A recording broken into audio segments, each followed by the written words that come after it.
I'm Joni Patry, and welcome to my YouTube channel. Today I want to talk about Mercury, Buddha. Mercury is the messenger of the gods. Therefore, it deals with all forms of communications and how we connect to one another. So Mercury rules the internet, television, radio, telephones, internet, social media, everything that has to do with how we connect to other people, either through our communications or even travel. So Mercury is the messenger, is the traveler. It connects people. It could deal with the mail service. It could deal with internet in terms of emails, anything that deals with communication, advertising, anything to do with how we speak to people, how we communicate, how we give our message across to people. It also deals with the written word. So it can deal with writers and communicators in terms of using their hands.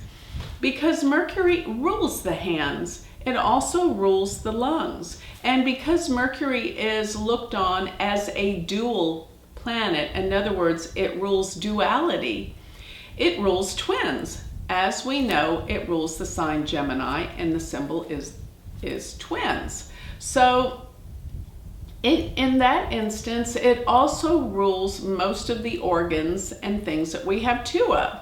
We have two hands, we have two lungs, and so therefore it deals with this duality. So Mercury is all about going places because it's relative to the third house, which represents fast travel, going back and forth.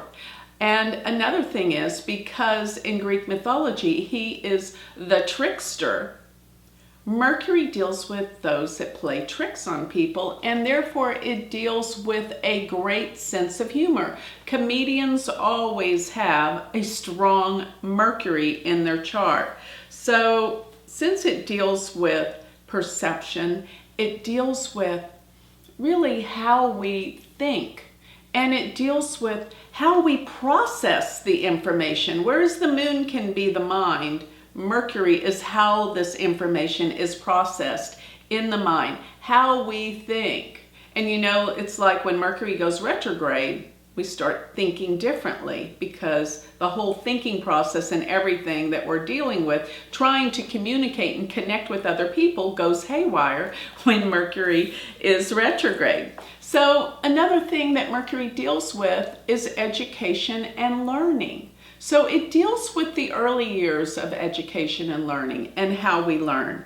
And it can also deal pretty much with our creative ability when we're using our hands, because remember, it rules the hands. But in Greek mythology, because it is the trickster, it can deal with thieves and people that are cunning and manipulative to try to steal or overcome other people. So it does kind of have that quality. Another thing about Mercury is that it rules a sense of humor, but it also can rule quick travels.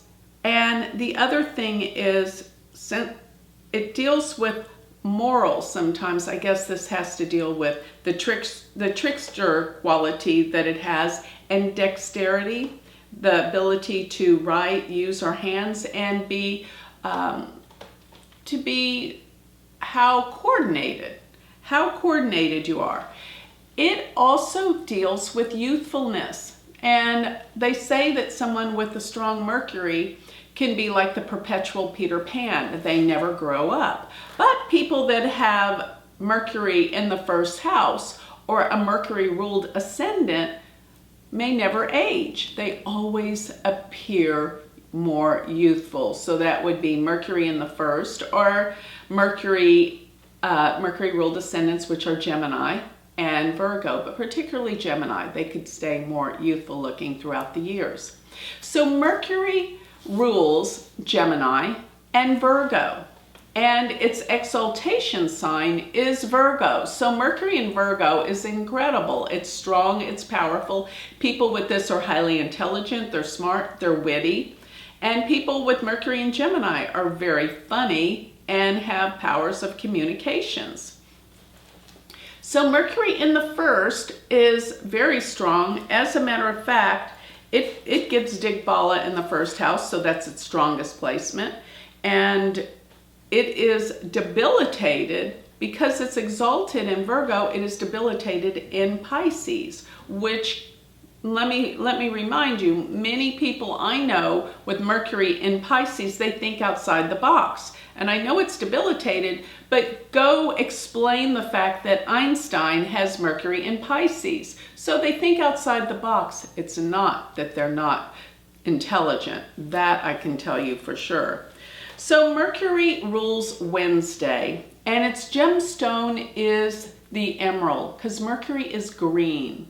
So therefore, to pay homage to Mercury, on Wednesdays you would wear green. And the gemstone, the emerald, is what you would wear to open up more of your communications, how you can communicate better with other people. Mercury in the second house is you're thinking about how you're going to make money. You know, you constantly have that thought. Mercury in the third house could sometimes mean you're the youngest, or that you're always traveling, going places. It's easy for you to learn.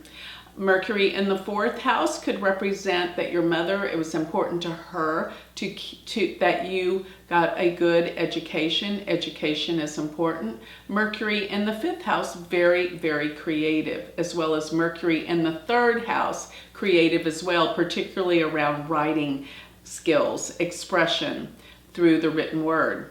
Mercury in the fifth could mean a writer of books.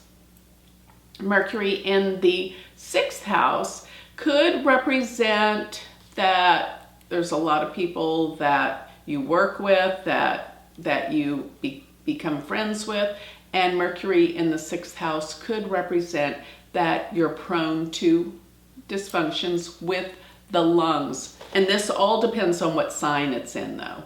So Mercury in the seventh house, it's really important that you can communicate with your partner. Mercury in the eighth house, actually Mercury becomes strong in the eighth house. It's really the only planet that picks up strength in the eighth house, and it represents someone who is a deep, profound thinker, maybe even a scientist. Mercury in the ninth, father travels, but higher education is important. Mercury in the 10th is great for career. You should be in a career that involves some kind of communication skills, advertising, sales. Remember, Mercury is your communication. Can you convince someone to buy something? Yes.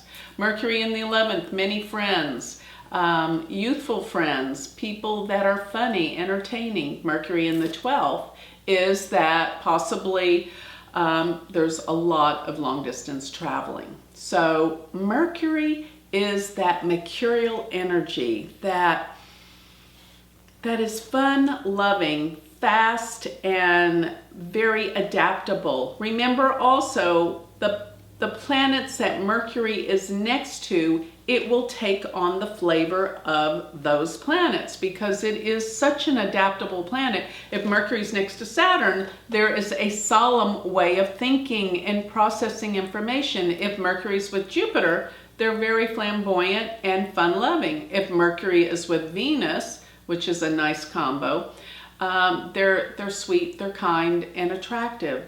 If Mercury is with the Sun, remember, Mercury is probably the only planet that is not bad to be with the Sun. Why? Because it's always with the Sun most of the time because it travels so close to the Sun. So many people will have this, and it's not going to burn up the energy of Mercury. So with that, I would like to close, and if you would like more information on the planets or learning Vedic astrology, you can go to my website, which is galacticcenter.org, or to learn Vedic astrology, go to my university, University of Vedic Astrology.com. Thank you.